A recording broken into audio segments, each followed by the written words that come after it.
Okay, basically, our movie is like located at Adam's house, and it starts in the house and then moves outside. And basically, it's me, and I walk through into the lounge from the kitchen on my phone, just talking to Bruce, and I have like a drink in my hand, and I'm just like basically gonna go and sit down and watch TV. And then I'm still talking on the phone as I sit down. There's like a window right next to where I sit down, and you can see Adam, who's like the killer, is just like standing by the window. But of course I don't pay attention because I've got a phone on, like I'm talking on my phone. And then I sit down. Then we're going to do like a triple close up, like medium shot, which is like where it goes like that to like zoom in on Adam to make it like more like scary effect. And then when my TV show comes on, then I'll like get off the phone and I'm just like sitting watching the TV, and then the TV like goes like static, and then I'm like, what's going on? And then I can like hear noises outside in the window and stuff. So I go and like check it out. So I'm like looking in the window, and then Adam like comes in, and I don't realise this at the moment. Then he starts to walk towards me, and he's got like a knife in his hand, and I can see his reflection in the window. And then we have like a close-up shot of like my eyes like turning to the left because I know he's there. And there's like a massive twist, so it's completely unpredictable. And I turn around and I have a gun myself. And then we're having like a blackout, like a white and then a blackout. And then you get like a close-up shot of like a dead hand with like, I'm not sure, possibly blood like dripping down it, but we're not sure if that's like too gory. And then it's going to be me walking off. So it's actually me that's killed Adam, not Adam's that killed me. Like everyone thought it would have happened. And then I walk outside, take down my hood so everyone knows that it was me that survived. And that's the twist in our movie. Great. That's So the plot. we used 3 movies for the inspiration. We used, first of all, Scream for like the costume, how you only see quick glimpses of the killer running through doorways and things. How he appears in the window and then just disappears. Also we used The Ring, a little bit of inspiration from The Ring for like the TV, how it goes to no signal. And from Scream also how the protagonist is sort of vulnerable. Maybe you'd be wearing like a dressing gown or something, just not paying attention at all. What was the last movie? Hot Fuzz. Yeah. It has some good editing in it. Sort of the triple zoom in. We might put an angle on it as well.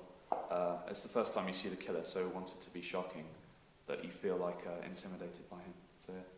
Well, so we're following the victim instead of like the killer, so it creates that more of kind of a feeling of like you don't really know what's going on because you're only seeing it what she's doing. You're not really expecting.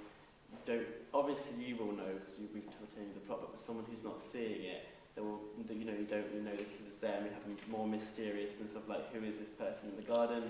Don't know who this character is because we're not following him. He's there, but it's focused on Liv. So we're kind of like, oh, what's this guy doing?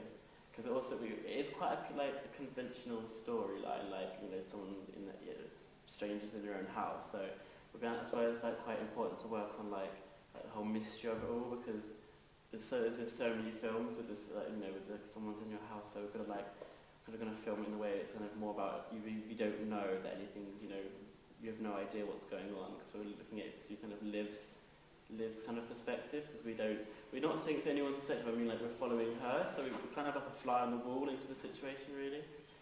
So yeah, it should be interesting. Yeah. Sound? Well, we were not going to go for music. We're still debating whether or not to use music, but the important thing is the TV sound. The reason why Liv hears the killer is because the TV goes to no signal or static or something. So she turns it onto mute or it's silent, and she hears a rustle outside and decides to go to the window.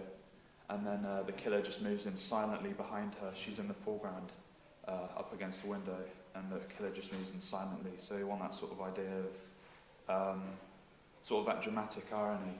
You know the killer's there, but Liv doesn't, and you feel sort of empathetic for her. You fear for her life. Mise en scène.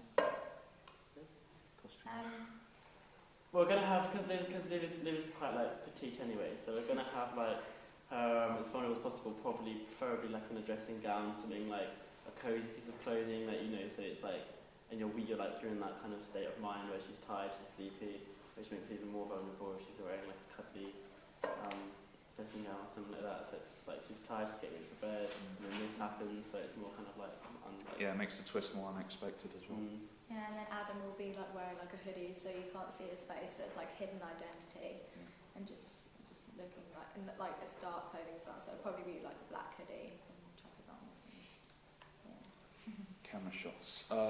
We're only going to use 2 tracking shots. One when Liv walks into the room, and the other where she walks to a window. We sort of follow her, so we feel more sort of in her shoes.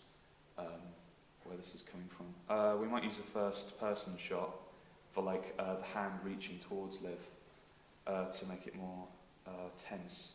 And it also brings it to life a little bit more as well, rather than kind of like... Maybe a few high-angle shots for vulnerability. We thought we'd have one where the knife just slowly comes into view, so you feel like the killing strike is just about to take place. Can I ask a quick question? If Liv's going to the window and the killer's coming into the room, how is she supposed to have the time to get changed into a hoodie from her dressing room? No. The killer is in the hoodie. Oh, I see. The killer is in the hoodie at first, and then when I walk outside, like we're having like when the person gets killed, there's like a blackout. When the muzzle flash goes off, there's an immediate cut for a few seconds, so you don't know what's happened, and then we just see a dead hand. You don't know whose it is, and someone in the killer's clothes walking out the back door. And then as she walks out, Liv pulls down her hood and you see that it's actually the victim. Yeah. And it's sort of coming out of the convention sort of thing. So you're creating a deliberate enigma and a sense of confusion. Yeah, confusion for the audience. Any questions from anybody else? If you're having Liv go to the window because she hears a rustle, and then the killer immediately behind her, won't you have a problem with continuity?